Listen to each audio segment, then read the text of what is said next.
Hello, my lovely viewers, and welcome. I am Kira, a romantic ace, and tonight we are streaming Chapter 17 of the Royal Romance, Book 3.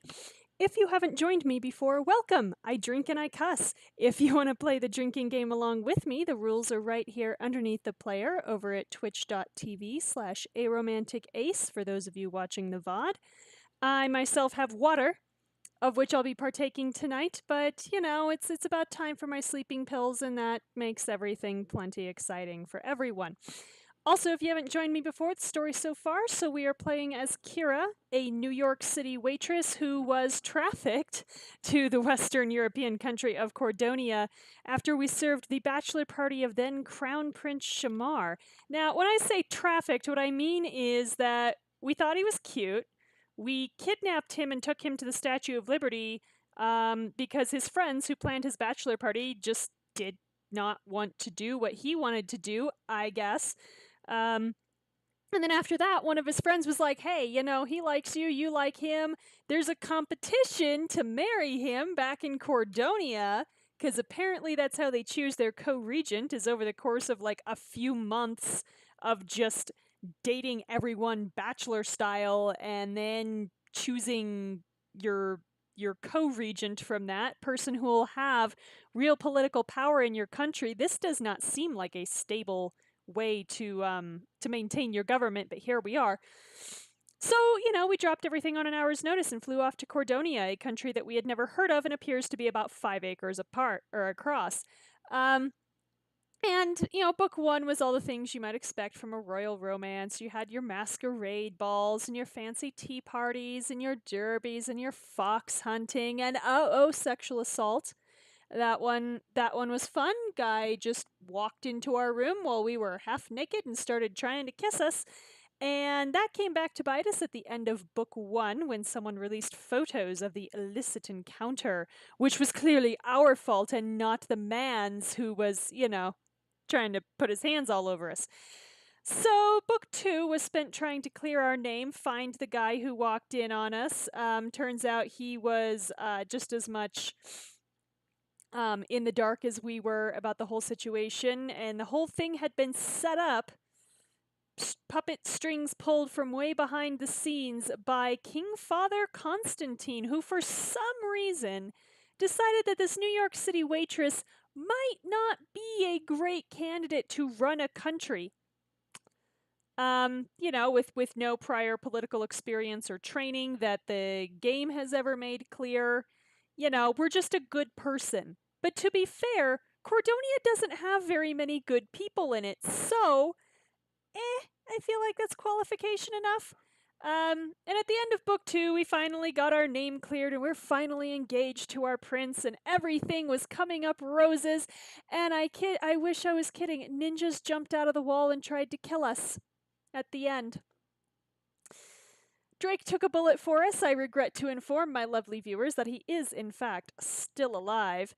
And book three has been spent trying to chase down the culprits who have since managed, on their laundry list of dastardly deeds, to burn an apple orchard, which, you know, to be fair, pretty much devastated the Cordonian economy.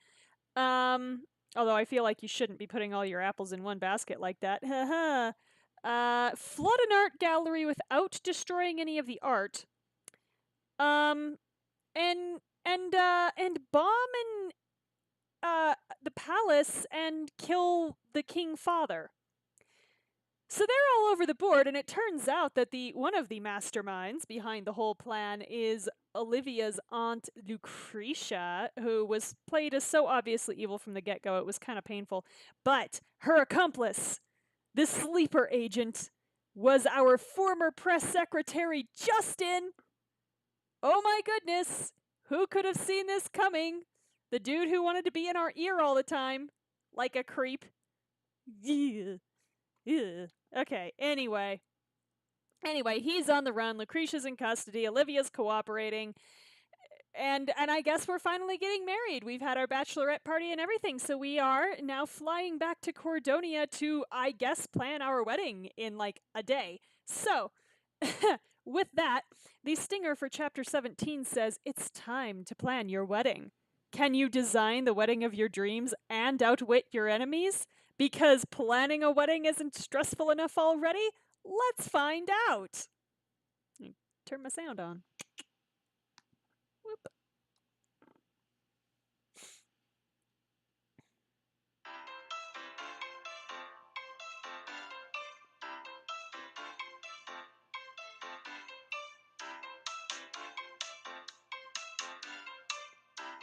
This is chapter 17, Save the Date. But which date and how? That's the question. Odd fade in? Okay. Oh, that's right, we're flying. As soon as your plane touches down in Cordonia after your Las Vegas bachelorette party, Madeline ushers you, Shamar, and your friends to the royal palace. Gladys, who is supposed to be taking care of my estate over in Thuvia, awaits you in the foyer. Okay. Welcome back, Your Grace, Your Majesty. It's delightful to see you again. Is it? Sure, I guess. Thank you, Gladys. But why are you at the palace? Is everything okay at the estate? Completely fair question, Kira. Oh, I've been helping Countess Madeline with the wedding arrangements. Don't worry, I left the estate in very capable hands. Whose hands are those? I don't even know if your hands are capable, Gladys. What the hell? We, just met. Now that you're here, we'd best get to work right away. There's still so much to prepare before tomorrow. Whoa, hey, what, we're getting married tomorrow? Is that what I just heard? Oh my god, this is not... oh god.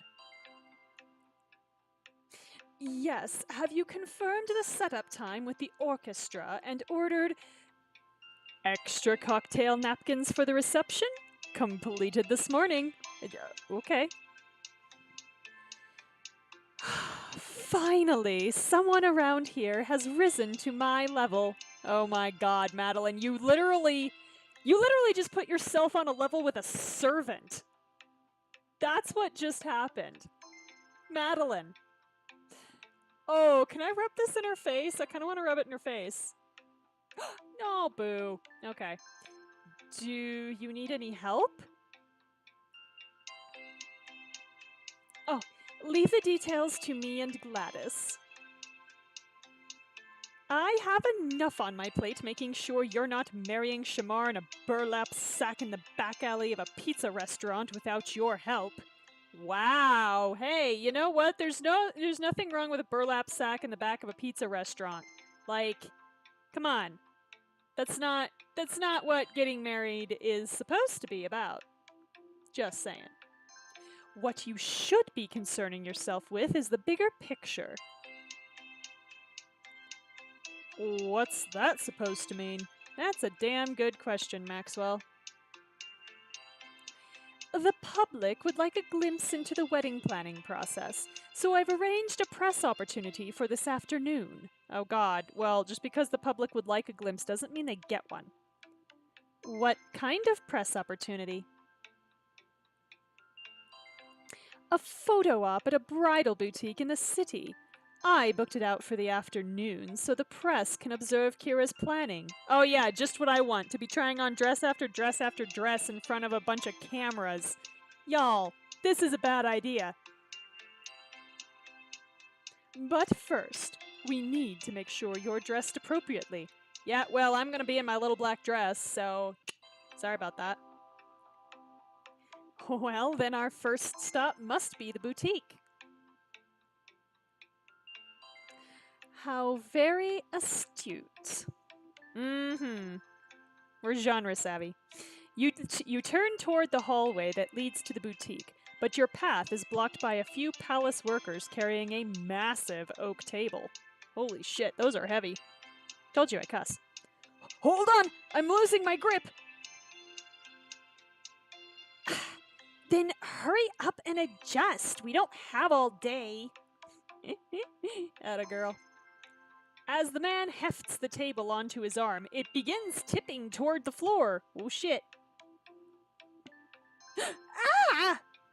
I should catch the table. Shout for help. Wow. You immediately spring into action, gripping the edge of the table to stabilize it. The man grins at you with relief. Oh, thank you, Your Grace. Wow. Not just any noble would help a couple of palace servants. It's a little bit of self-preservation too, but also, like, aren't you the one from Applewood who was, like, all surprised that I would help you carry my bags? Like, you've seen me before, honey. Well, Kira's not just any noble. That's a damn fact. I'm really not a noble. Hee. You keep hold of the table until the man has a good handle on it. As he passes, the man looks at you apologetically. Terribly sorry for the trouble, Your Grace. You watch the two workers as they disappear into another wing of the palace. I haven't seen them around the palace before. Many workers were hired to prepare for the wedding. The crew will be working here all day. And by workers, you mean security risks. Great. Kira, we have a tight schedule to keep. Right. Lead the way.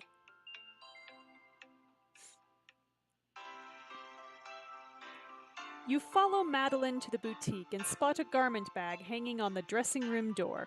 Madeline picks it up and offers it to you. Like she thinks we're actually gonna wear it. This dress made it through 5 rounds of focus group testing. It's scientifically proven to be perfect for the occasion. Whoa, whatever happened to instinct? Instinct led to a squid tie, Maxwell. That's what happened. Instinct is what I used to select the 16 options we tested. Empiricism is what narrowed it down to 1. Okay. The market testing was very thorough. I see this. Was all that really necessary? Drake, what are you doing in here while I'm changing? Get out! I don't trust you. I trust Maxwell. I don't trust you. The press will have something to say about every aspect of the wedding planning. I can't account for Kira's choices, but at least I can ensure she looks appropriate. Yeah, not if I have to pay for it, you can't. I guess I'd better try it on. Alright, let's see what I'm expected to pay for. Alright, it's called Bride-to-Be. Plan your wedding in style with this darling dress for 20 diamonds. That is entirely too much, but let's look at it.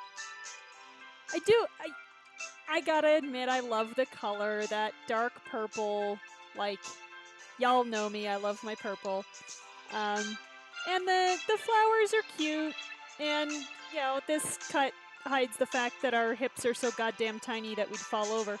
But, yeah, no, we're not going with that. We're going with our little black dress. We're gonna stick with the classics. You honestly can't go wrong with something like this. Like, ask anyone from Meghan Markle to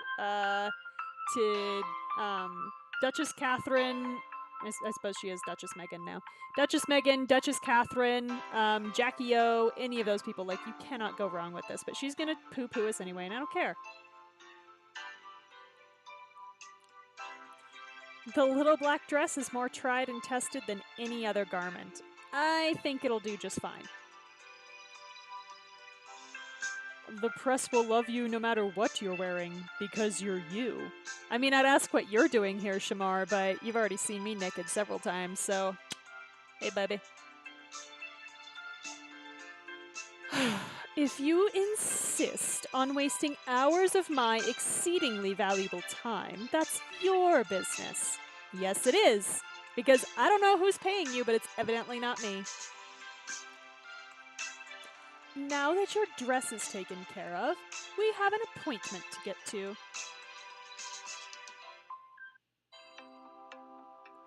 A short ride later, your limo drops everyone off at an upscale bridal boutique in the city. Anna DeLuca awaits you inside, along with more of your friends. Kira! Yes, Penelope's here. This is gonna be great. What the fuck are you doing here, Bertrand?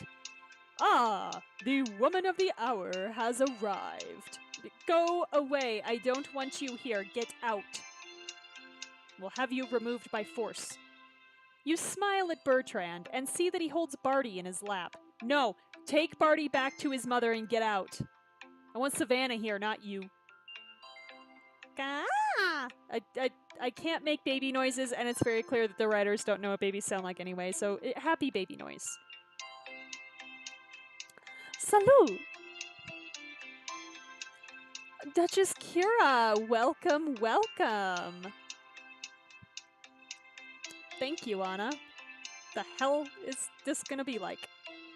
No, thank you for giving Cordonians everywhere a peek into the process of planning a royal wedding. Sure. Yeah, this is all such a great plan. Anna holds up her camera and snaps a picture of the scene.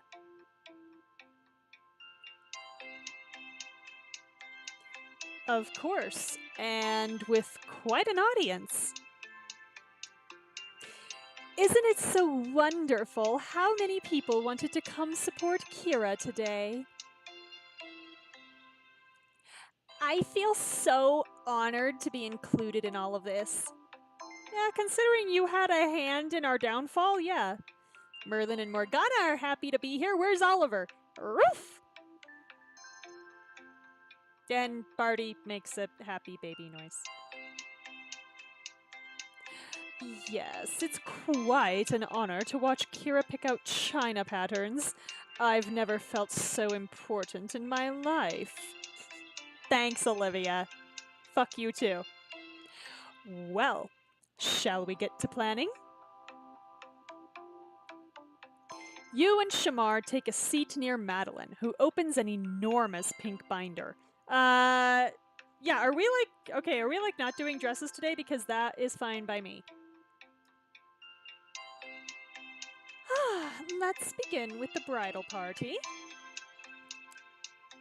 Who will have the distinction of standing next to you as maid of honor? Hannah! Why are we asking this question? It's Hannah. Of course it's... Okay, I like that Maxwell is an option, though. I'll be clear. I do love the fact that he's an option. But there is no option except for Hannah. Me? I'm only your best friend and ex-girlfriend. Why would... Oh my gosh, yes! Of course, yes! But you could pick anyone. Why me? Again, best friend, ex-girlfriend? No, there's clearly no reason why I would want to pick you. None.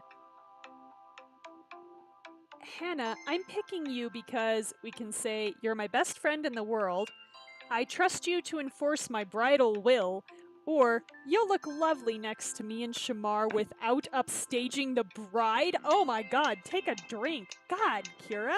Judgy. Also very wrong because Hannah is gorgeous and would upstage us, but you're my best friend in the world because apparently I had no friends back in New York. I couldn't pick just anyone. It had to be you. I can't imagine anyone else standing by my side on my big day. My parents must be dead because we haven't spoken about them even once. Like, come on. What the hell? Aw, Kira, you're my best friend too. I mean, I know, but nothing could keep me from your side tomorrow. Yeah, I hope nothing is gonna keep you from my side after tomorrow either. Also, holy shit, we're getting married tomorrow. Okay. We're like just now picking shit out? Really? This is not how weddings work. Oh my god. Your Grace, I'd love to get a picture of the two of you for the feature.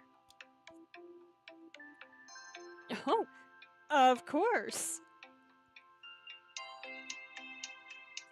You stand next to Hannah and smile for the picture. Yeah, we all looking happy and cute, because of course we do. So does Hannah, who always looks gorgeous.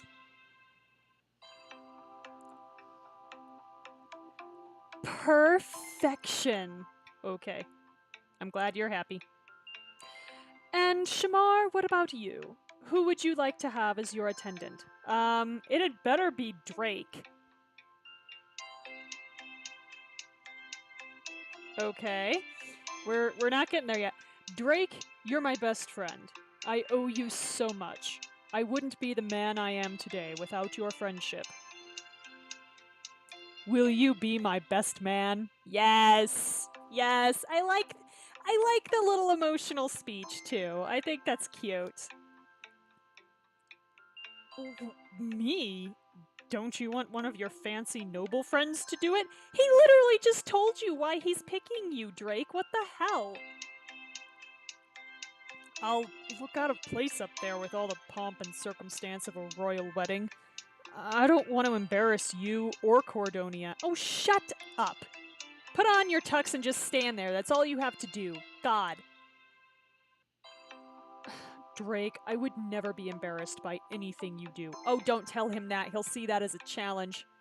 And fancy or not, you're the noblest man I've ever known. Yeah, that's why he was busy kissing us behind your back while we were all dating. Yeah. Mm-hmm. Well, if you're sure. I insist. May I get a picture for the feature? Oh God, Drake in a cover in a magazine spread. Yep, this is happening. Absolutely. Hey, Shamar, do not volunteer Drake like that. Not okay. If that's settled, let's move on. Now, what about your ring bearer? I guess it has to be Barty. Traditionally, ring bearers are children. You must know some children, don't you, Kira? There's one sitting right here, Madeline. What do you think? I know one.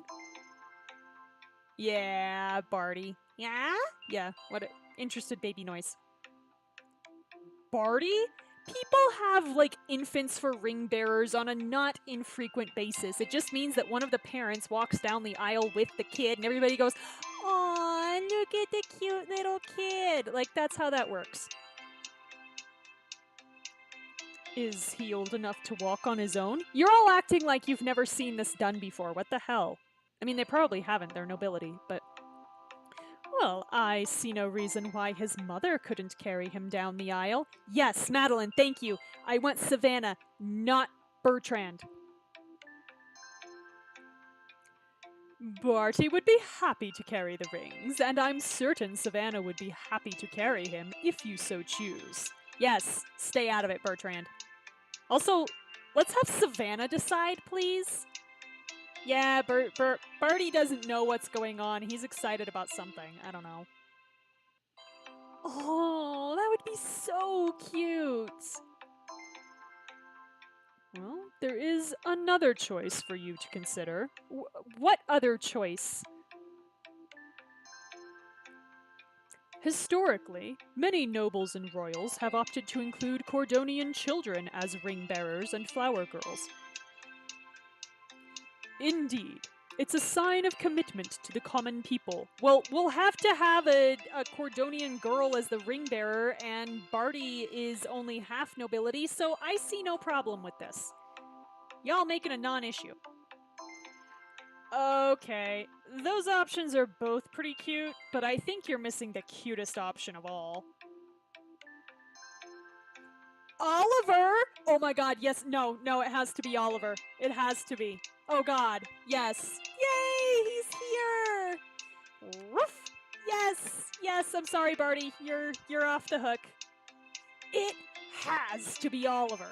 Can you imagine him waddling down the aisle in a little tux? I can. I want it. Would you like that, Oliver? Oliver places a paw on your shoe and licks at your hand. Oh, yes. Aroof. Also likely to be better behaved than the baby, let's be fair. I don't think there's a choice that wouldn't be completely adorable. Okay, yeah.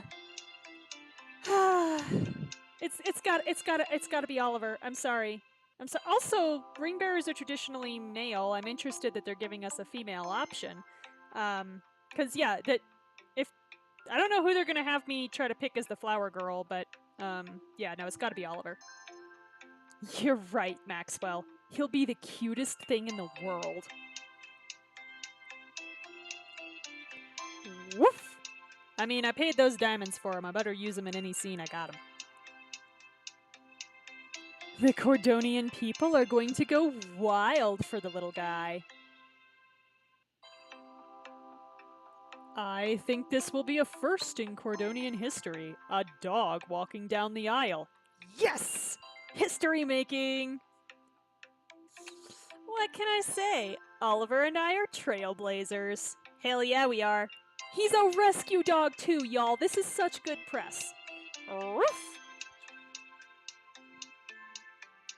That just leaves one more role to fill, Kira. The flower girl. Oh, I see. The officiant. Doesn't the cathedral have someone to perform wedding ceremonies? Yes.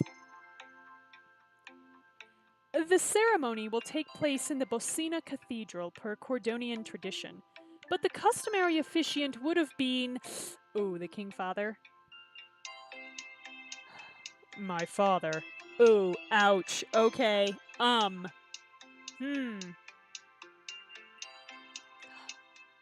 Shamar. In his absence, any member of the royal family would be a suitable alternative. Other than myself, of course. Well, why not yourself? Like, we could do that. Meaning Queen Mother Regina or your brother. Oh god, okay. Precisely. Oh god. Oh god. What do I do? Who do I pick? Oh god. So I either have my mother-in-law marry us, which I'd have had my father-in-law marrying us anyway, which is already weird enough. But now I have to pick between my mother-in-law marrying us and being there as the face of judgment, literally looking down on me, you're not good enough for my stepson. Or his brother, whom I barely know, but, you know, at least... Okay, but Leo is at least someone who has been in Shamar's entire life. Regina has not. Regina is still the stepmother. Yeah,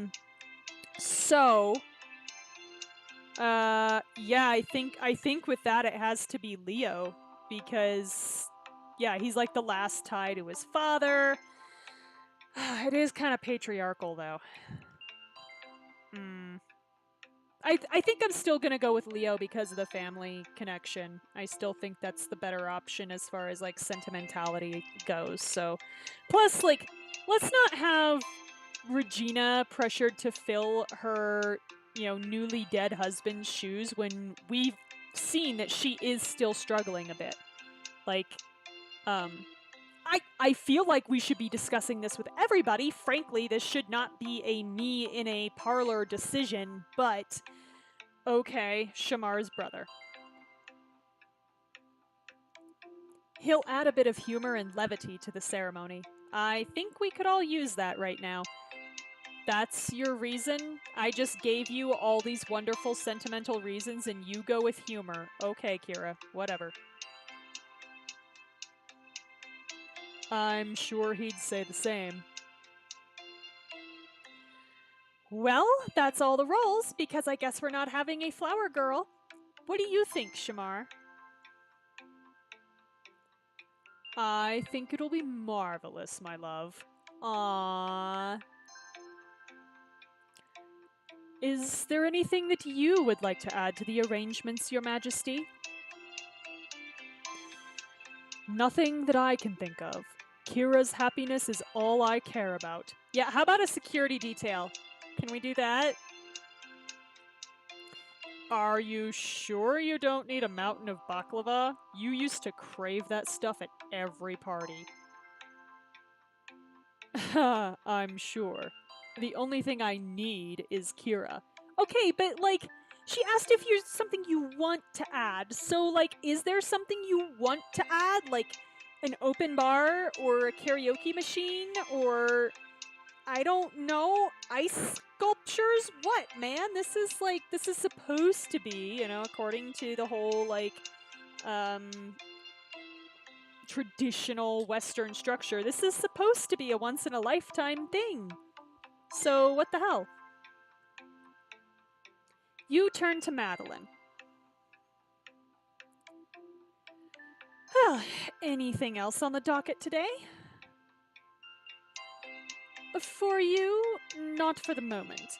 I will be confirming delivery times with all of our vendors and communicating with the Cordonian television networks to make sure everything is flawless for tomorrow. I still feel like this was not fast enough, but whatever. Not early enough. But you? Go have an iced tea or something, I suppose.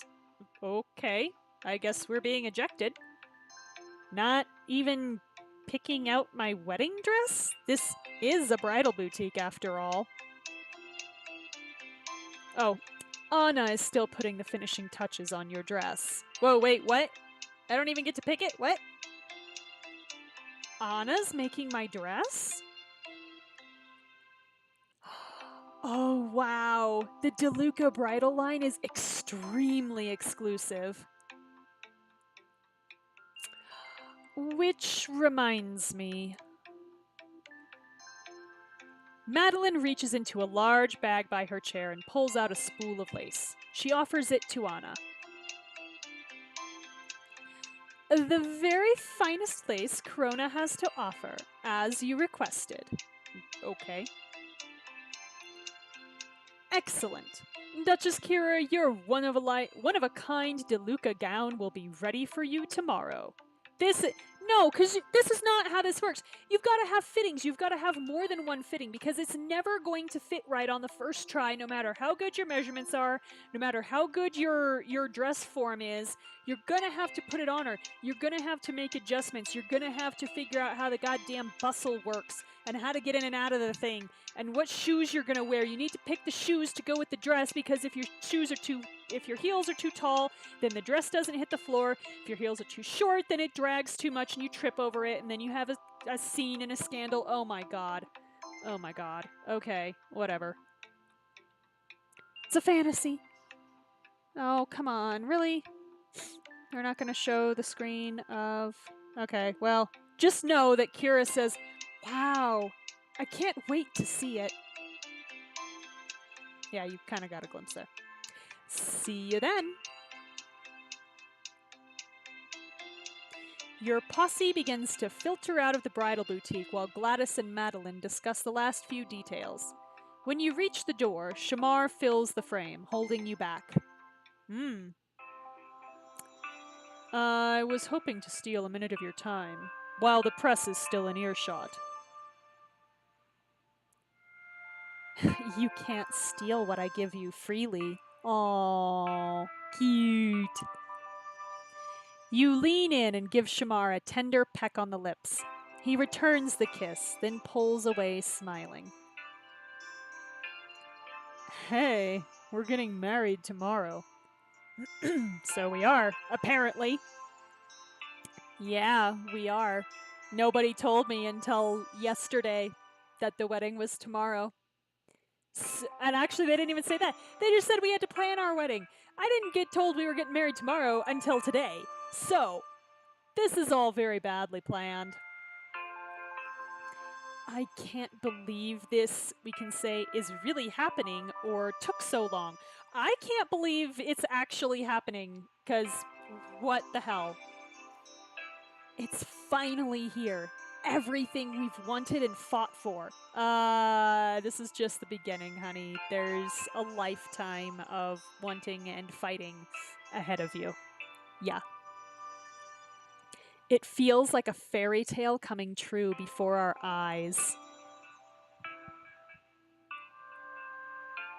It does seem kind of unreal. But it isn't. Tomorrow we'll be husband and wife.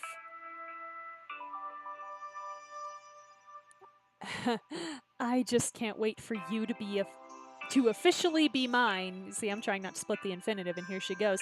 I just can't wait for you to officially be mine and me yours. Okay. It can't be here soon enough. Ah. Shamar looks deep into your eyes and smiles.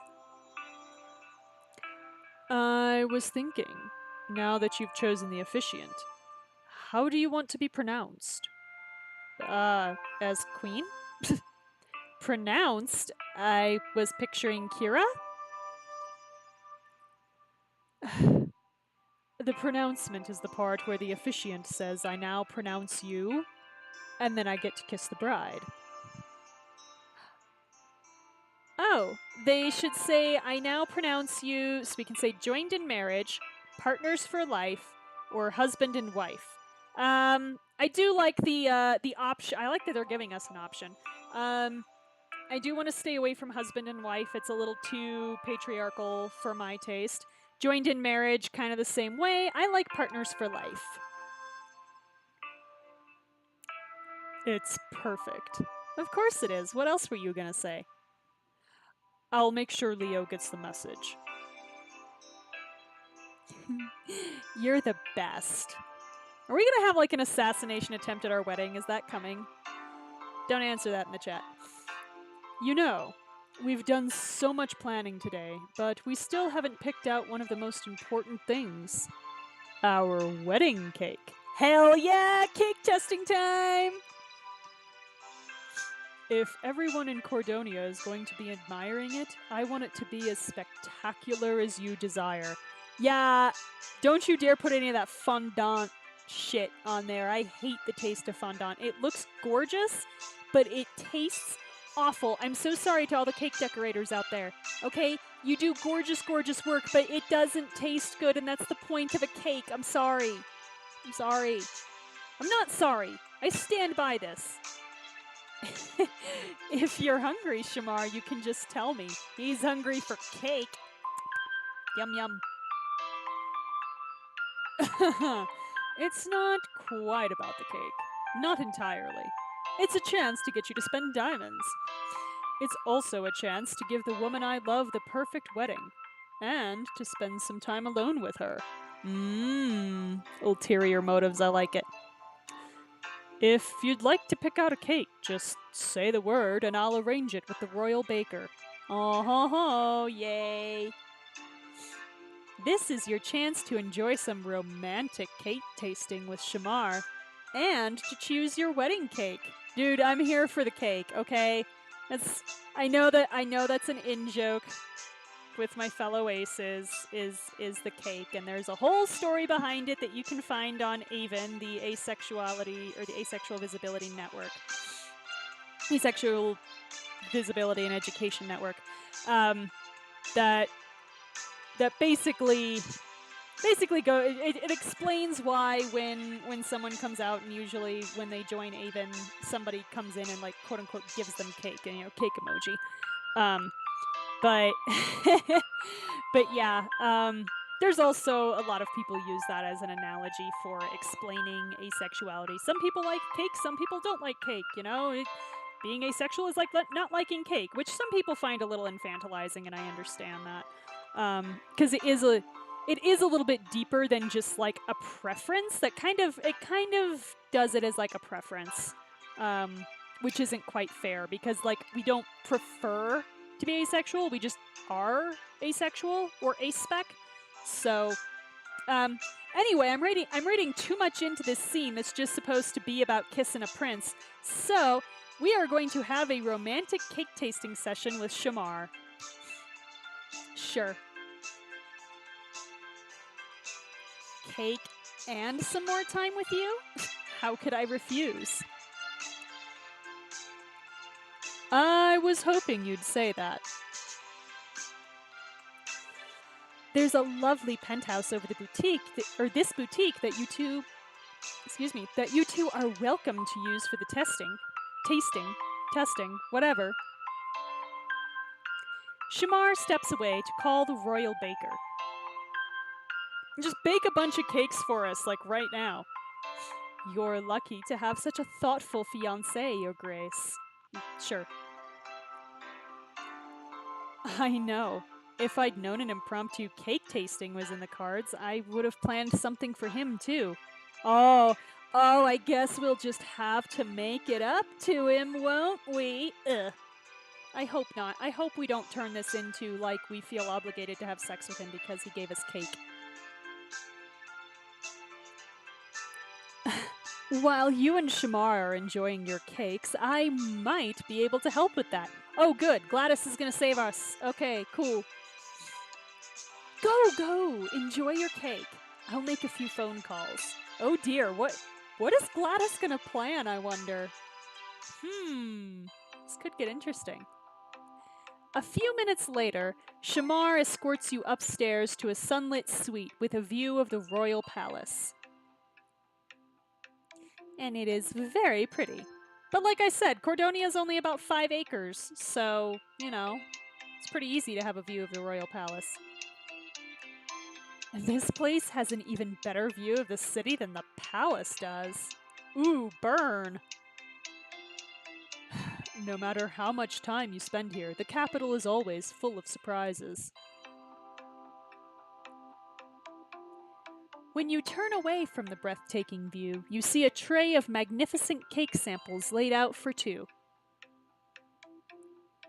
This looks fantastic. Shamar, we can say, hope you know I require a lot of cake, or was expecting you on that couch with fewer clothes and a rose in your mouth. Wow, no. Oh dear, no, that is not. I was expecting cake. I was literally expecting cake. I hope you know I require a lot of cake, especially if it happens to be cake that's actually safe for me to eat. Just say the word and I'll have half the bakers in the kingdom at your disposal. Hell yes. Perks of the job. Only half? Well, the other half are for him. Yes! I want some cake too, you know. Yes! I love it. For now, though, we should see how far these samples get us. You both sit down on the couch. Shamar takes one of 2 plates of fluffy white cake and offers you the other. Seeing as it's our wedding, I requested a few special flavors. The ones that reminded me most of you. Okay, what does that mean? This is going to be interesting. My very own cake personality profile? Don't keep me in suspense. Yeah, what does this mean? No spoilers. You'll have to judge the flavors for yourself. What? Where is this going? Okay, so at least they're going to tell us. The first slice is vanilla chantilly cake. Okay. It's a lot of ills. It's so delicate, but so full of vanilla at the same time. It's so white, Shamar. Are you trying to say I'm white? Boy! This is hysterical, and I love it. Yes. People often underestimate vanilla, but I've always considered it one of the most refined and complex flavors. Well, it is if you actually use, like, properly processed vanilla bean, or good vanilla extract instead of imitation. It's the imitation vanilla that gets a bad rap. In both respects, it reminds me of you. Are you calling me a delicious cake? Yup. At least we're not talking about pie. I'm saying that you're as sophisticated as any queen should be. Even after all we've been through, you've handled yourself with grace and poise. Sure, that's what I've handled myself with. I guess I can live with that compliment. After a few more delicious bites, you turn to the next cake sample, a slice of moist, dark cake. So we have the mocha fudge cake. Okay. Let's try that. This cake is bold. That's exactly what drew me to it.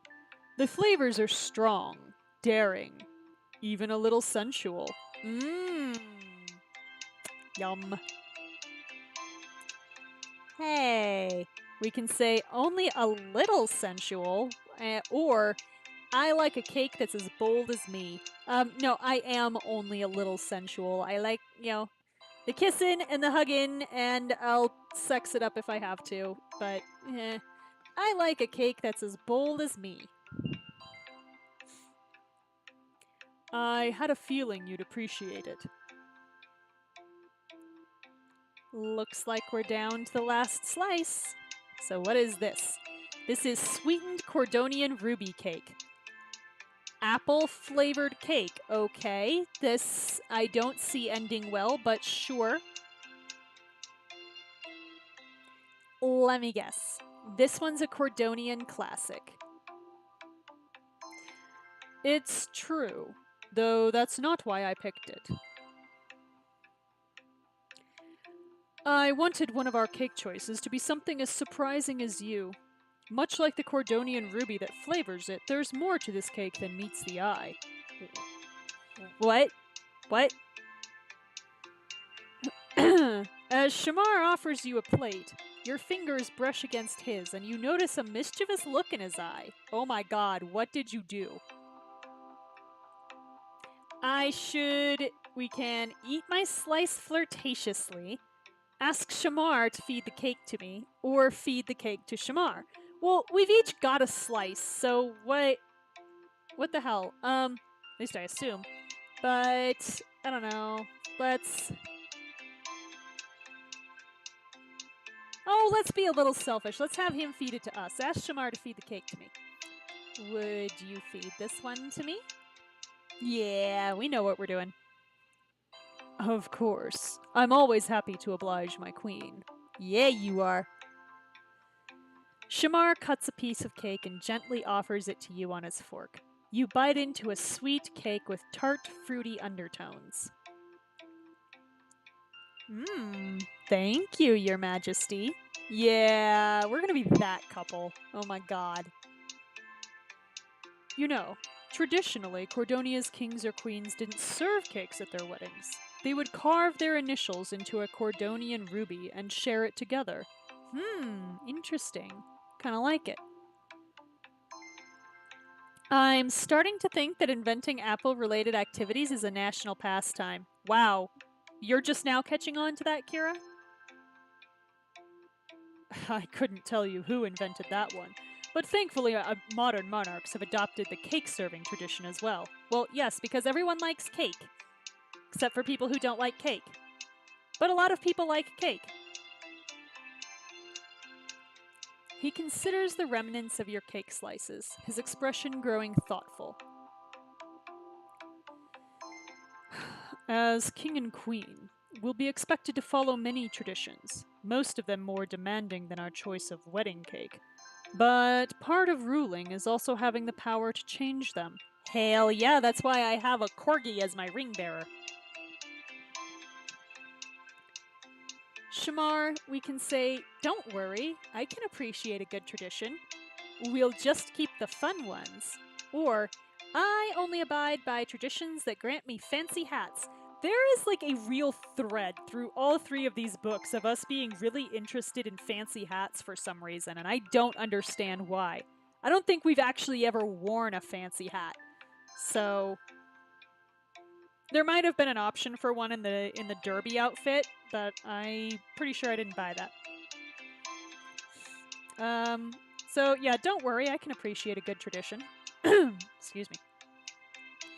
As long as there's no clause about riding through the streets naked on horseback, I don't mind respecting Cordonia's ways. Yeah, because, if you're naked on horseback, that's asking for a yeast infection, honey. Yee.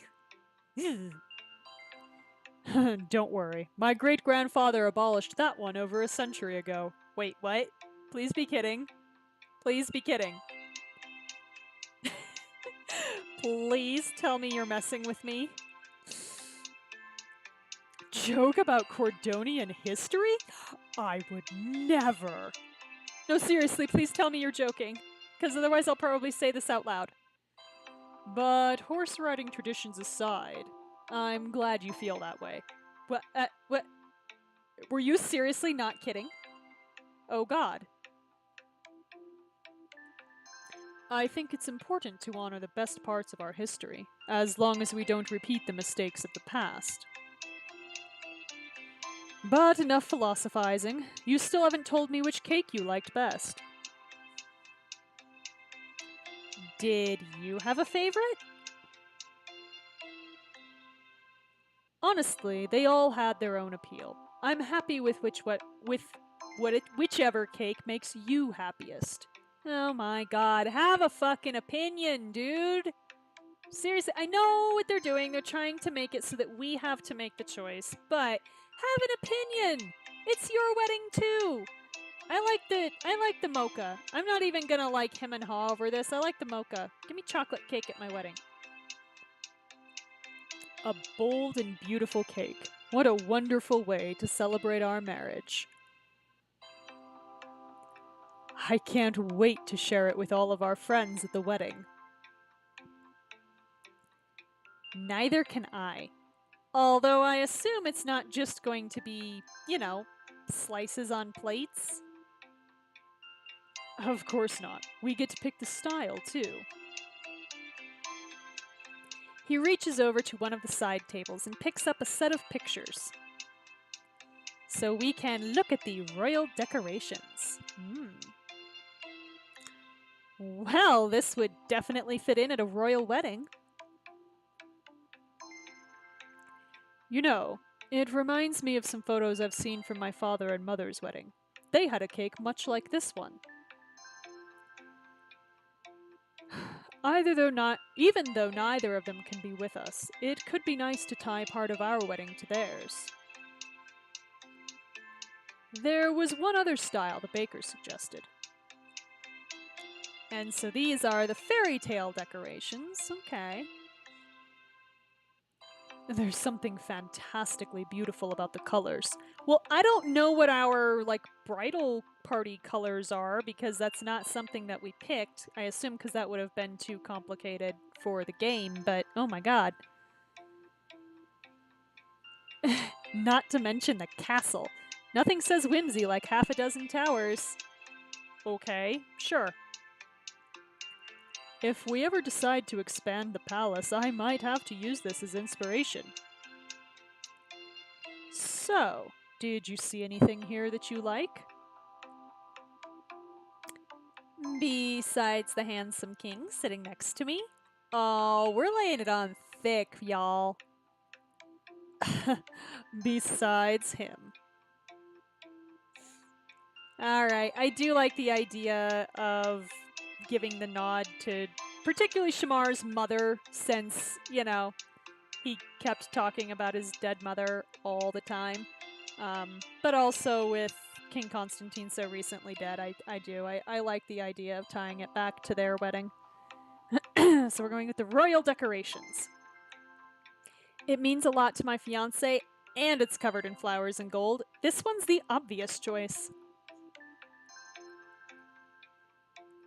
Thank you, Kira. I shouldn't be surprised by your generosity after all this time, but, well, you're a person in this relationship, and therefore I should actively care about you, dude. Come on. Come on. This is what I mean. Cordonia is just full of assholes. It still delights me. He takes your hand and presses a kiss to the back of it, smiling fondly. Now, there's one last thing I asked the baker to prepare for us. He reaches over to a side table and presents you with... Excuse me. These are cake filling samples. Ooh, yes, we get to have a filling? Yeah. These are the best cakes. Why only choose the cake when we could also pick the filling? Oh, Shamar, you're a genius. I want you to bring each filling to me on my divan. I'm not sure what that means. Eat them off of me. Wow. Or surprise me. Oh, this is dangerous because I honestly don't know. Okay, like eat them off of me is very clearly the sex option. Surprise me though. I don't know what that means. I'm also not 100% sure what a divan is. Divan? I'm assuming it's some kind of couch or, you know, small throne or something. But we're gonna live dangerously. I want you to surprise me. Surprise. Do you trust me? I've let you row me into lagoons, you know, in a boat. So, yeah, I trust you. Of course. Then close your eyes. Oh my. Oh my. You do as he asks. Everything is dark. Then you feel something soft brush against your lips. You open your mouth and taste a spoonful of vanilla buttercream. It's so intense. I know it's just buttercream, but the flavor. Wow. Okay, you've already got a really strong tasting cake though, so I don't know how much I like this idea. Some say that closing off one of your senses can heighten the others. Smell, taste, even touch. Whoa, he's doing a little sensory deprivation here. Ooh. Oh my, Shamar's a tiny bit kinkier than I gave him credit for. I mean, this is still baby vanilla kink, but it's still kink. Boy. You feel another soft touch on your lips. The next spoonful is chocolate ganache, the richest you've ever tasted, followed by a strawberry mousse. Strawberry with cake, with chocolate. This is incredible. Then I'd like to try one more thing. Yeah. Shamar's hand brushes your cheek, and then you feel his lips on yours. With your eyes closed, all of your senses narrow down to the points where your body and his meet. Is this to say we've been kissing with our eyes open the entire time? Because that's kind of weird. Not gonna lie. It's really hard. There's like a face in front of you, and it's really hard to focus on because it's like right there. So, seriously? Is that what we're trying to say? Because, alright, whatever. The kiss is lingering, electric, and only when you and Shamar are both breathless do you open your eyes. Okay. We're easy to please, I guess, but it got us a soulmate point. You did ask me to surprise you. We should probably rejoin the others soon. But if you had ideas for how to spend the last few minutes alone, I'm all yours. Well, I don't, but Gladys does. Shamar, we can say, then kiss me again. Kissing's an option, so take a drink. Or, we're not leaving any of that cake behind. Okay, well, the house rule does say we always kiss the prince. So, I know where this is going. I know where it's going. Okay, but we're gonna kiss the prince. Kiss me again. Without another word, Shamar sweeps you into his arms. He lowers you onto the couch, bracing himself over you as you tilt your head up to kiss him. That's uncomfortable, okay? If I gotta, like, crane my neck around, ugh. It hurts just thinking about it. The cake was good, but this is even better. Whatever, you want Bertrand and Savannah together, Kira. I don't trust your judgment. I really don't. How about this? He slowly trails a thumb across your lips and kisses you again, tugging at your lower lip with his teeth. Num num.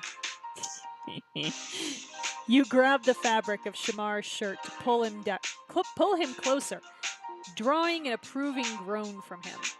As his kisses deepen, he slides a hand up your thigh to your hip, and both of your phones buzz. Yes! Yes! Thank you. Saved by the phone. Haha. Oh my god. Like you three don't know what we're doing. Are you two alive up there? How many cakes are you eating? What Maxwell means is get down here. We're heading into town for some shopping and we can't do it without you. I'm sorry, the group chat, why has this not been going the entire time? Because I think this is adorable.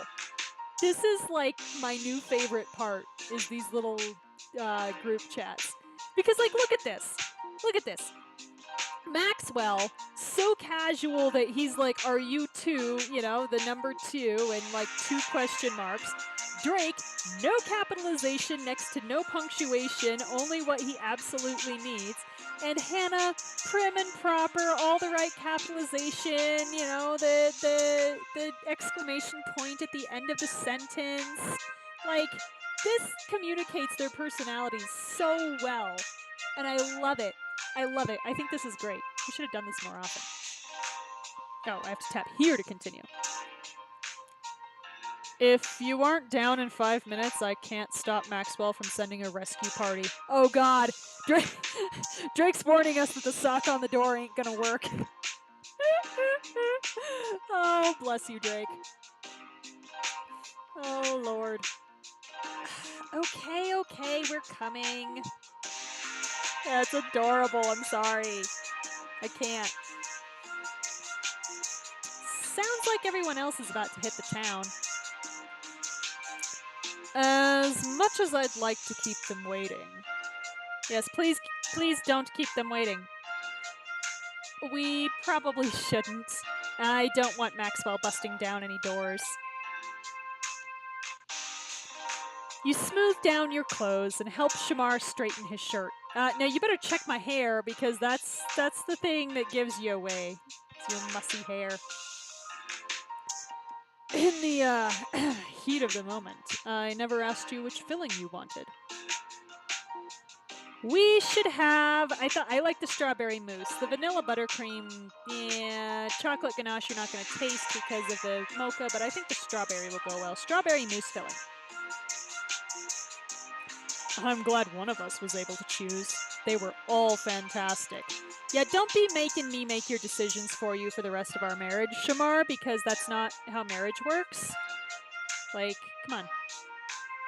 Gladys knocks on the door before peeking inside. Gladys knows what's up. Have you two come to any decisions? I think we're ready. She takes notes as you relay each of your choices to her, and while Shamar tidies up the cake tasting platter, she briefly pulls you aside. I spoke to the royal baker after our discussion earlier. If there's a surprise dessert you'd like to request for His Majesty, besides the cake, of course, I can make the arrangements. Oh, so this is where we get to do the baklava, I guess. All right. That's a great idea. I bet Shamar would love, yep, baklava. I'm not even going to address what the other option is because, you know, this was the thing. Wonderful. I'll make sure there's plenty of baklava for the two of you on your special day. We've left this place as spotless as we found it. Did I miss anything? Gladys gives you a quick wink. Yeah, partners in crime. I love it. So we share a cake tasting session with Shamar. Yay! Nope, nothing at all. Devious. You find your friends at the center of a large shopping district, where the streets are lined with interesting local stores and outdoor stands. Kira, I'm surprised you have time for shopping with the wedding tomorrow. Well, apparently I'm not involved in the planning, like, at all, so it's fine. Well, Madeline and Gladys seem to have it pretty well under control, actually. I don't think Madeline is capable of letting things get out of control. Yeah, I mean, that's fair. That does seem to be the way it goes. Ruff! Hee hee hee, the puppers. You turn to Shamar, Drake, Hannah, and Maxwell. Are we all ready to get going? Actually, Kira, now that Shamar is here, the four of us have to sneak off. Whoa, wait, what? We have a little surprise to prepare for you. Aww. What is it? Do we not know how surprises work? Kira, come on. I think you're having some trouble with the whole surprise concept. Yeah, Drake would call us on it. Besides, you'll find out soon enough. Yeah, I'm surprised Maxwell hasn't spilled the beans, to be perfectly honest. The four of them wave their goodbyes and take off down the street. Oh dear. Oh boy. Okay. Oh no! Did I miss everyone? Savannah! Hi! You turn to find Savannah approaching. Not everyone. Oh, good. With Bertrand looking after Barty, I got a little carried away cleaning the apartment.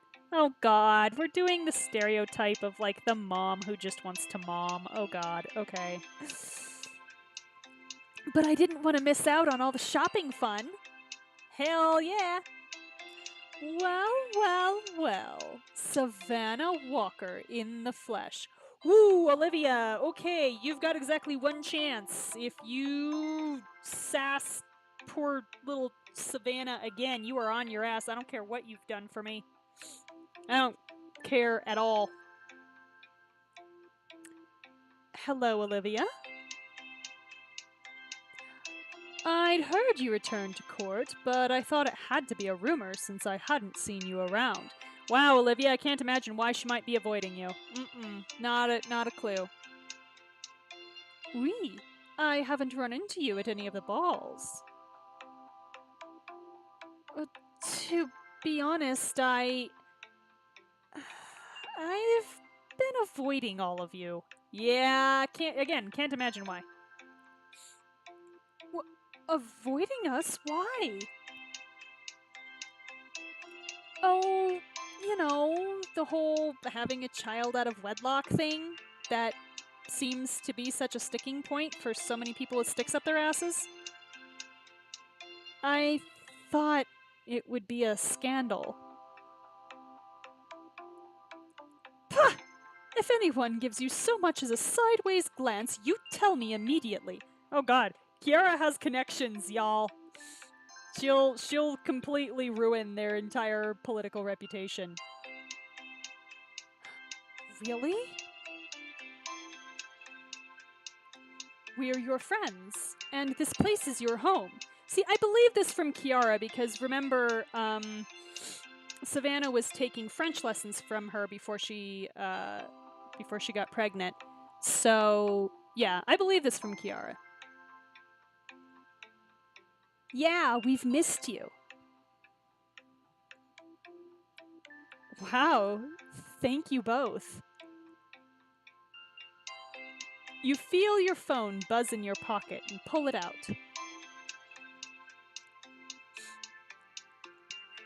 All right. So Madeline says, Kira, while you're out today, keep an eye out for wedding favors and gifts for your bridal party. Per Cordonian tradition, it's appropriate to offer something to your fiancé and closest attendants.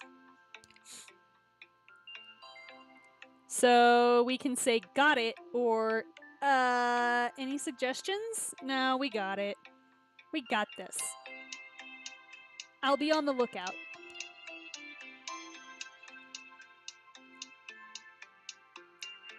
Everything okay? Yeah, it just looks like I have some emergency gift selecting to do. If you'd like some help, I'm more than happy to go with you. Besides, I was hoping for a moment alone with you today to ask your advice. My advice? About what? Bertrand. Yup. About Bertrand. You know him better than almost anyone, and he trusts you. Ooh boy. Is that why you came out here today? To get advice about Bertrand? She literally just told us that was part of the reason, Kira. Wow. Come on. Keep up. It's part of it. I also had to face the other ladies at some point if I'm ever going to rejoin court life here. Bertrand was eager to spend more time with Barty today, so here I am. Then how about a little quid pro quo? You help me with these gifts, and I'll give you advice on Bertrand. Wow, we're literally just repeating everything that Savannah said. Oh my god, this is so rude.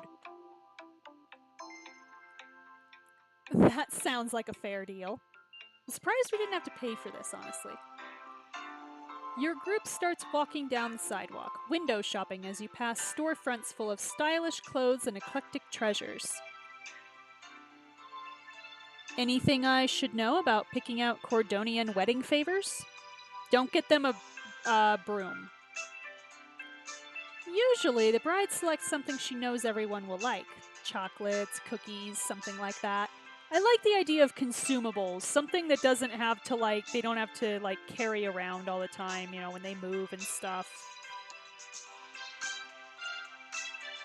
Simple and sweet. I can get behind that. Soon you come across a cozy patisserie with intricate pastries, candies, and cakes displayed in the window. This place looks perfect.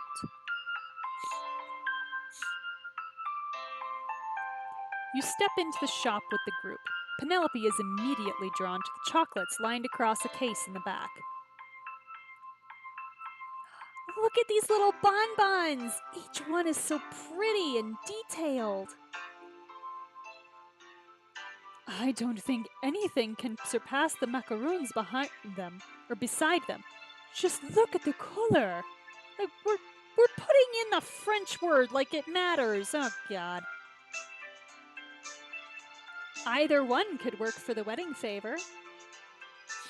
Okay, well, I do like the chocolates, so yeah. In a box of chocolates like that, everybody will find something they like, and chocolates are easy to share too. Macaroons, harder to share. Lots of different people are getting this favor. Variety seems like a good idea. Chocolate in any form is always a good idea. I agree, Savannah. Savannah steps up to the counter and shares a short conversation with the owner. All set. They'll have the favors delivered to you as soon as they're ready. You guys want to keep looking around for a bit? Hell yeah. You all go ahead. I'll catch up soon. I want to ask the confectioner if they make anything safe for poodles. Aww. Baby. You walk past a few quaint boutiques and cafes before coming across a windowless shop with a gold-trimmed sign reading The Gilded Apple. What is this shop? It looks très mysterio. Sure. I just looked it up on my phone. It says they carry, quote, rare and wondrous items of ancient Cordonia. Sounds illegal. Let's check it out. I'm game. The Navrakas Armory could use some new additions. Ancient Cordonian blacksmiths had such a delightful flair for the dramatic when it came to deadly weapons. Okay, Olivia. Seriously, this like weird turn of violence with her is very, very strange to me.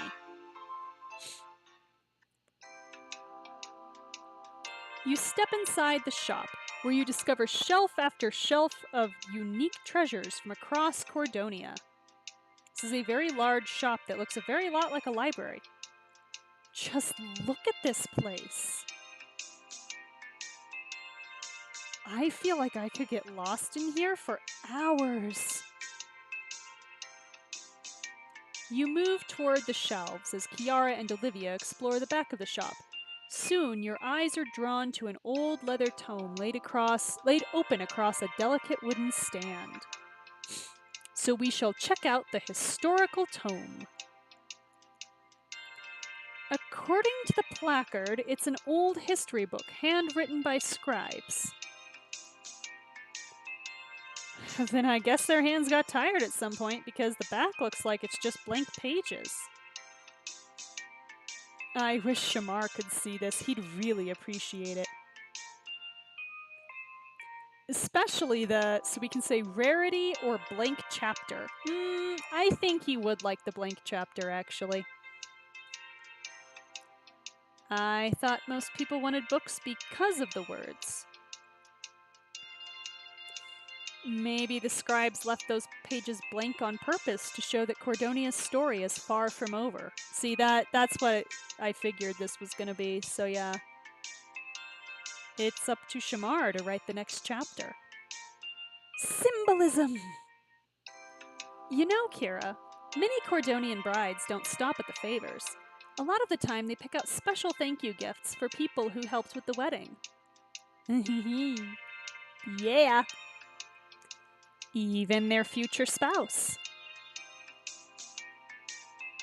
If you think Shamar would like that book, you should get it for him. Ooh, that could be a fun idea. Let's hold on to it for now and see what else we find in here first. As you move past the books, you catch up with Olivia, who's standing below a towering collection of statues depicting fierce warriors from famous Cordonian houses. It can't be. What is it, Olivia? I walked over to this statue assuming it must be a Navrakis, but... Savannah leans down over the plaque. It says this is a statue of Maxwell Beaumont? Whoa, plot twist. So we shall look at the warrior statue of Maxwell's ancestor. Oh my. Must be an ancestor with the same first name. I would assume so, yes. This guy is Maxwell's namesake? But he looks so deadly and capable. How did this turn into Bertrand and Maxwell? Olivia, you can say you're attracted to him. It's okay. Like, come on. Hey, watch it. Maxwell and Bertrand can be fierce.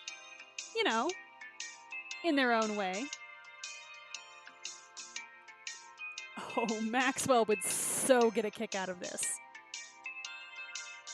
I can see it now.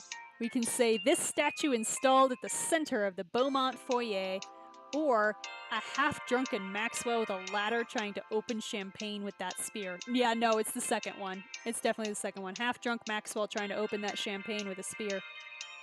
Just when I thought his party trick couldn't get any more extreme. Do you think the statue comes with a safety net? If it doesn't, we should probably see about having one made. This can't be right. There's got to be a Navrakis back here. Olivia begins to examine each of the statue's plaques as you continue to step through the shop with Savannah. I wonder if someone will make a statue like that of Barty someday. Well, hopefully not. I hope your son doesn't end up having to be a warlord. Speaking of the Beaumont legacy, you wanted to talk about you and Bertrand, right? I saw you guys talking at least. Also, you said that you wanted to talk. Wow, our memory is super short right now. What the hell? He surprised me with a very abrupt admission about the Beaumont fortune. Mostly that there isn't one. You don't sound too happy about that. I couldn't care less about the money. It's just, I don't understand why he waited so long to admit it. Doesn't he trust me? Apparently not, honestly. I know Bertrand cares about me, but it's like there's some kind of barrier between us. I just wish I knew what to say to him. The barrier is that he took advantage of you, Savannah. Like, this is not an equal power-sharing relationship. Have you tried asking Drake for advice? Your brother can be oddly insightful at times. I've asked, but his older brother protection protocols keep kicking in before I get more than a sentence out. Yeah, for good reason. Honey, like, seriously. He just keeps reminding me that I, quote, don't have to rely on Bertrand if I don't want to. But I do want to. I really like Bertrand, even if others can't see why. Okay, like, I'm trying to respect your position, Savannah, but I can't respect Bertrand for what he did, so we have a problem now. Obviously, it's his, we can say, sense of humor, care and affection, or stern yet sexy eyebrows. Oh my god, never say that about Bertrand ever again. The only choice that I even halfway agree with, and I don't even agree with it, is sense of humor, so I guess we're going with that one. I've always appreciated that about him. It's a very subtle, dry humor. Though sometimes it's so subtle and so dry that I can't really tell when it's on purpose. So, you and Bertrand, I'm guessing there's quite a story there. I know. How did a glamorous noble ever see anything in someone like me? Oh, honey, no, that's not where I was going with that. That's not at all where I was going with that. Not quite what I meant, but back up to Bertrand being glamorous? Well, he was the Duke of Ramsford, the head of House Beaumont. The royal family knew him by name. Paparazzi followed his parties. He went everywhere in a limo. Yeah, and he took advantage of you because he knew you admired him. Girl! Girl! I know, exactly. Bertrand being glamorous. What the hell? He always knew the right thing to say, and he's the smartest man I've ever met. Drake and I were always outcasts at court. Drake tried to pretend that it didn't bother him, but I couldn't help it. I wanted so desperately to fit in, to be like all of the nobles. Yeah. And like I said, Bertrand knew that, and did what he did anyway. Bertrand was the only one who ever made me feel like I really belonged here. And he was quick to give a tongue lashing to anyone who suggested otherwise. Well, okay, that doesn't excuse what he did. Sorry, it doesn't. But now, I don't know where I stand with him. I love him, Kira, but I don't know what to do about it. Therapy is what you should do about it, but I have a feeling we're not going to be able to suggest that.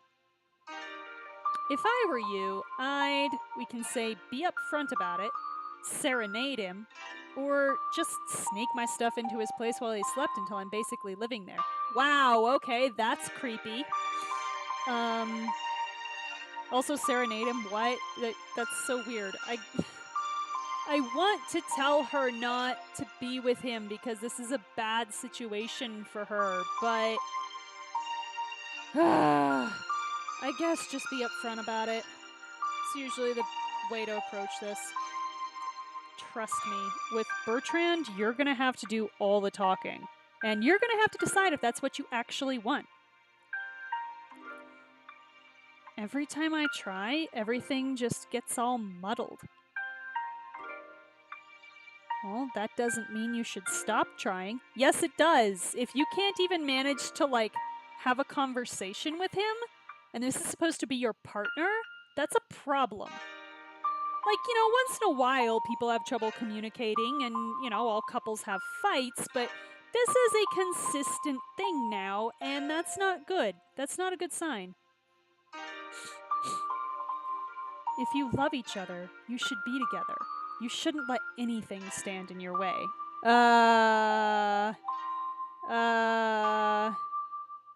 Okay. Thanks, Kira. Oh, God. What have I done to this poor, impressionable young woman? As you continue to peruse the shop, you notice Savannah looking at a carved wooden whiskey box. I wonder who that's for. Old wood, craftsmanship, holds whiskey. This could be an amazing gift for my brother. We just have to find a bottle to put in it. I think I've got a better idea. Whoa, wait, what? You lift a small bag of marshmallows from a nearby rack of fancy confections and put it in the box. Oh my god. Oh my god, Kira, well played. Well fucking played. I love it. So we've got this whiskey box full of marshmallows. Oh my god. I love it. Oh, that's right. I have to push a specific thing. Okay, I have to ask, why marshmallows? Because he loves s'mores? Sure, Savannah, that's why. So when he opens it expecting whiskey, we can say, we'll all get a huge laugh, which we will. Or, he'll see how well I know him. Yeah, it's the second one, we all know. Drake's got a thick layer between him and the world, but he's just a giant marshmallow underneath it all. Even if he never admits it, I think he'd appreciate that there's someone who sees the real Drake Walker. You begin to move back toward the front of the shop, where you see Kiara peering at you through a fancy wooden telescope. My father has one just like this in his study. When I was small, he told me I could see the whole of Europe through the lens if I just knew where to point. Okay. That's not really how telescopes work, but okay. Silly me. I believed him and wasted more than a few afternoons setting it up in different places around the balcony. Oh, but that's cute, though. A fancy telescope. Oh, Hannah would adore this. Does she have an astronomy hobby I don't know about? She'd see it as a message. So we can say that message is the greatest path to follow is whichever you choose for yourself, or search out your passions wherever they may be hidden. I feel like the second one makes more sense with it being a telescope, so search out your passions wherever they may be hidden. Telescopes are all about looking where it's hardest to see. Hannah has a lot of skills, but she's just starting to search for what makes her happiest. She should remember that everything is possible, and if she just keeps looking, she'll definitely find what she's looking for. Wow, Hannah's really lucky to have a friend like you. The next time I see my father, I'll have to scold him for tricking his young daughter instead of passing on such an inspiring lesson. Yeah, take that, Hakeem. As you near the register, you look back on the items you found. I know the wedding budget's pretty much set, but I'm sure there's room enough to buy one of these. Oh, wow. Okay. Cool. So, we can use our wedding budget to buy the book for Shamar, which is that one, the statue for Maxwell, the whiskey box and marshmallows for Drake, or the telescope for Hannah. I don't like this. I don't like having to choose between my friends and my fiancé. Like, this isn't okay.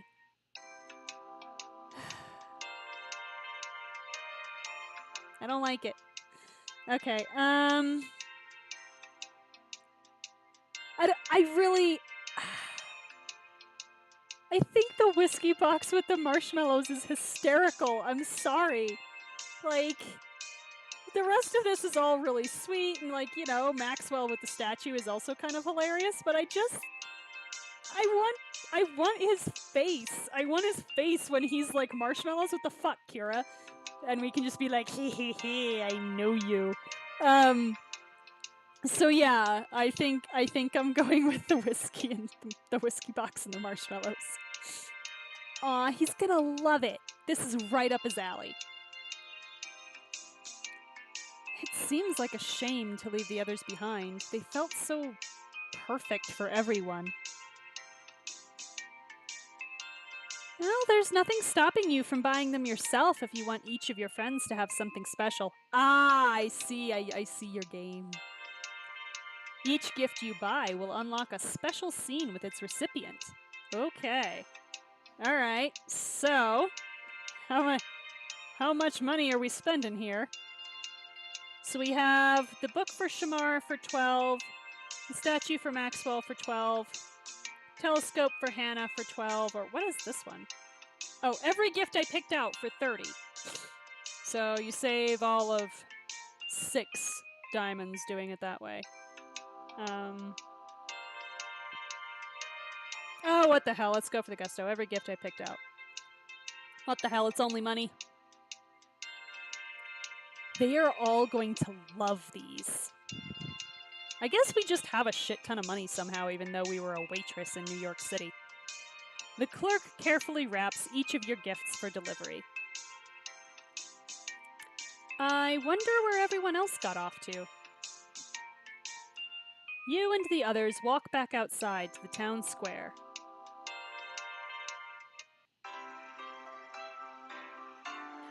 Kira, there you are! It's time to return to the palace. You'll need plenty of beauty sleep so you're well rested for tomorrow. I'll call for the car. The streets have grown busier as the shops close and patrons head for restaurants, their cars, or their apartments. Hey, isn't that King Shamar? And Duchess Kira. So we have friendly woman and grumpy man. All right, this is going to end well, I'm sure. A crowd begins to form around you in the square. Mara grimaces as she attempts to establish a security perimeter. For the safety of Duchess Kira and His Majesty the King, stay back. Duchess Kira, I'm so excited for tomorrow. It's sure to be a momentous day. Thank you. I'm like hauling a telescope under my arm, y'all. Oh, that's right, they're delivering it. Never mind. The crowd grows, and Mara's forces struggle to contain the commotion. Yeah, it's time to go. When will the link to the live stream of the ceremony be up? Dude, I ain't in charge of that shit, okay? Come on. Lady Kira, over here! Can I get a picture with you? Oh god, no, this is getting out of hand. Hey, give her some breathing room. Olivia's probably gonna shank somebody, y'all. You think you see a familiar face in the throng. Oh, shit. She does look familiar. Okay, yikes. Hey, isn't that... You get a closer look at the woman's face, but any recognition has passed, which means I made the wrong choice. Oh god, what did I miss? Huh. Never mind. The crowd surges forward as people try to reach you and Shamar. That man, wasn't he at the palace this morning? Okay. Alright. I figured it was just the same model. Because they, like, I know we've seen that model for the woman before, so... Shamar points at someone in the crowd. The man sees Shamar pointing and scowls. He manages to slip between two guards and steps toward you. Alright, I guess it just bought us time. Alright, this dude, sure. He slips his hand into his pocket and you see the glint of metal. Yeah, our security detail doing a great job here. Kira! Yes, we're going to die, I'm so sure. In the next moment, Shamar has tackled you to the ground. It's very dramatic. Okay. Oof! Just, yeah. His body shields yours from a commotion you can't quite see. Are you okay? I'm concussed now that you've thrown me to the ground, which is, you know, made of asphalt or concrete, but sure, I'm fine. I'm good. Shamar rolls off of you, and you can see the man sprinting away through the square, followed by a group of guards. Arrest that man! I'm surprised Olivia didn't murder him. I know, that's all we have to say. Oof! Mara gains ground on him. She leaps through the air toward him and barrels into him, knocking him to the ground. Yeah! I love it. Ha! She got him! But who is he? He's Justin in disguise. I don't know. I think we're about to find out. Mara escorts the now handcuffed man toward you, surrounded by a contingent of guards. She holds something toward you and Shamar. We found this in his pocket, Your Majesty. You look closer and see that she holds a handgun. Shamar steps forward, coldly eyeing the restrained man. Okay, I am far less worried about a gun than I am about a knife. I'm just kind of glad he didn't have a knife. Knives do a lot more damage in close quarters in the hands of someone who doesn't even know how to use it. A gun, you've got to know how to aim. Or you've got to get super close. There's more. She holds out a crumpled piece of paper that you and Shamar inspect. So we shall take the notes. Oh, notes, plural. These are the rolls for the wedding, the places we ordered the place we ordered the favors from. Yes, it's almost like we should have vetted all these new workers that came into the palace. Wow. He's been spying on me all day, gathering information on the wedding. The restrained man spits at your feet. You'll never stop us. Cordonia's true leader, Anton Severus, will prevail. Yes, Anton Severus definitely needed to know where I'm buying my wedding favors from. He's probably going to try to have him poisoned or something. Take him to one of the palace holding cells. Oh, we can't say dungeon. We have palace holding cells. Okay. As Mara and the guards lead him away, you turn to your friends. If he was taking notes on your plans, that must mean they're planning to attack the wedding. Yes, Drake, thank you for catching up. It makes sense. It's a high-profile event with all of Anton's enemies on the guest list. Yes, but now we know when they're going to strike. Do we, though? This changes everything. My wedding dress needs to be bulletproof. Your enemies are planning to attack at your wedding. Will your captive's information help you stop the plot? Find out in the next chapter. Okay, so that will be happening. What else today? Today's Friday. That will be happening on Monday. I guess. So same time, same place, Monday night on twitch.tv/aromanticace at 7 p.m. Pacific. This wedding that we've thrown together in like a day that we now know assassins are going to show up at. Yeah, we're totally just gonna be great. It's gonna be great. So have a great weekend, and everyone, and catch you later.